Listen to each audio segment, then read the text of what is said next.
اپنے وقت مخصوص نہ کریں، بلکہ یہ چیز مخصوص کریں کہ غرباء کو، جو اس کے مستحقین ہیں، ان کو کس وقت کتنی ضرورت ہے۔ آپ زکوٰۃ کے بارے میں نے عرض کیا کہ پہلے دیں تاکہ لوگ اپنی ضرورت کی چیزیں وقت پر خرید سکیں۔ یہ نہ ہو کہ آپ جناب آپ کہیں کہ میں نے فطرانہ دینا تو وہ عید والے دن ہی، عید پڑھنے سے پہلے دوں گا تو فائدہ ہوگا۔ فطرانہ دینے کا مقصد کیا ہے؟ مقصد یہ ہے کہ عید والے دن ہماری خوشیوں میں غریب لوگ جو نہیں شامل ہو سکتے، وہ کمزور ہیں مالی اعتبار سے، وہ بھی شامل ہو سکیں۔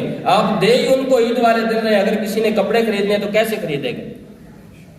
پھر ان کے سلائی کا مسئلہ ہے تو کیسے کروائے گا؟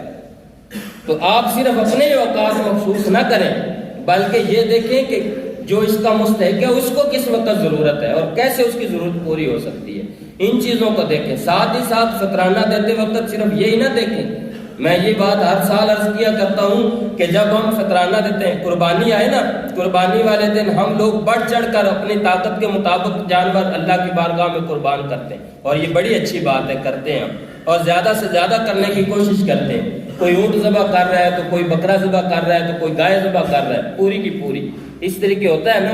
تو ہم اپنی طاقت کے مطابق جیسے اس میں کرتے ہیں، اسی طریقے صدقہ فطر میں بھی تنوع ہے، اس کی بھی اقسام ہے۔